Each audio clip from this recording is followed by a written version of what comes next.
Монгол улсын үндэсний урлагийн их театр үзүүлж байна.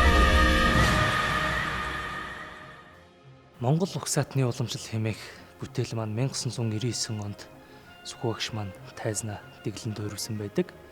Энэхүү бүтээл маань Монгол туурхтны асар том судалгаан дээр 2 жил гаруй судалж иж бүтээгдсэн бүтээл байгаа. Энэ бүжгийн маань хөгжмийн зохиолчоор Монгол улсын гавьяа жүжигчин Минд Амаргай ардын сайхан дуунуудаас ишлэл авч энэхүү сайхан цомирлогийг туурвсан байдаг. Энэ бүжигт маань халах боржгон, ордос, барга, уйгар, баяд, цаатан, халимаг хэмээх үндэстэн угсаатнуудын төлөөллүүд шингэн орсон байдаг. Энэ бүжгийн хийсний дараа их олон шүүмжлэлийн үг юу, магтаалын үгийг сонссон. Яагаад гэвэл энэ дотор орсон Монгол туурхтан, эсхий туурхтангуудын түүхэн уламжлалаас авч ирсэн. Яагаад гэвэл бид өнөөдөр эзэнт хүрэн байсан Монгол улс баруун зүүн талдаа өөрийнхөө Монгол угсаатныг алдсан. Монголын нууц төвчөнд халах боржгончуудын шүтээн болсон цагаан шонхор шуугаар төсөөлөн халах боржгончуудыг алтан гэргээрээ Монгол туурхтнаа дуудан уриалсан боржгон бүжгээр эхэлдэг байгаа. Энэ бүжгийн онцлог гэвэл халах төмнийг эр бед хүч авхаал цамбааг нь харуулсан хурд хөдөлгөөний гайхамшигыг цагаан шонхор шуугаар төлөөлүүлэн харуулж илэрхийлснээр онцлогтой юм а.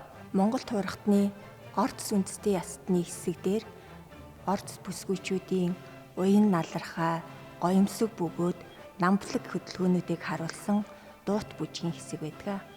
Монгол угсаатны уламжлалт бүжигт маань бараг үндэстний бүжиг гардаг.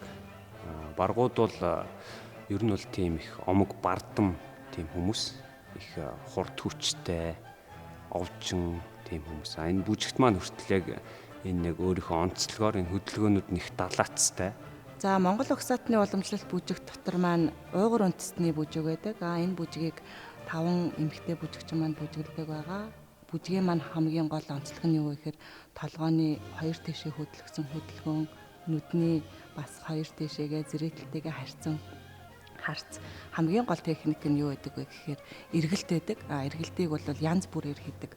Доороо суурин дээрээ эргэн, явалтан дундаа эргэн. Тэгээд энэ бүжгийг хийж явахад бол мэдрэмж бол маш сайхан. Юундаа байдаг вэ гэхээр маш их хурд хүч шаардсан.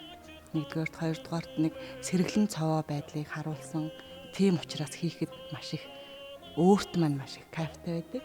Тэгээ хамгийн гол нэг зүйл нь юу вэ гэхэд бүжгийнхаа төгсгөлд 5 эмэгтэй бүжигчин маань диагонал боллоод зогсож байгаад суурин дээрээ 24 удаа яг байран дээрээ эргэх байдаг. Энийг бол хийж чаддаг бүжигчдтэй бас баяр хүргэмээр байна.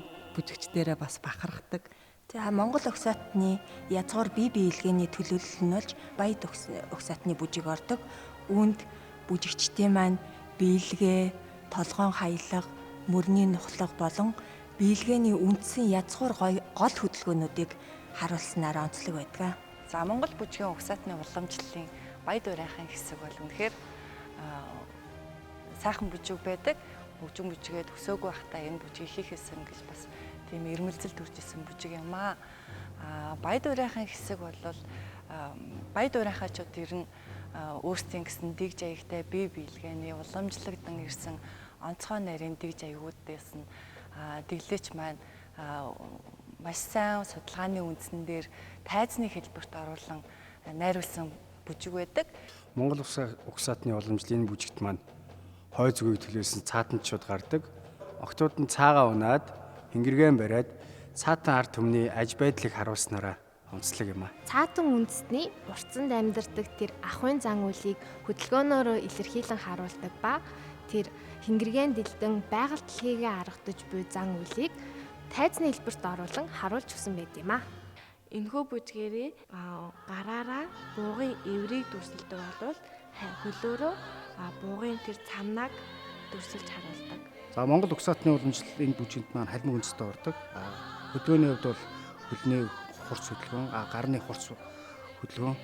Тэгээд гол нь бол бүх биеэрээ чичирж байдгаараа энэ халимаг үндэстний онцлог юм аа. Халимгуудын одоо бас бүргэж шууга дээдлэн хүнэлдэг тэр сайхан хөдөлгөөний онцлог. Язгуур одоо хүний ярьдаг бие биелгээний онцлог гэж ярьдаг. Чичиргээ болгон одоо хөнгөн хөдлөх, хөлийн хөдөлгөөнөөр тулгуурласан халимаг бүжгийн онцлог байдаг.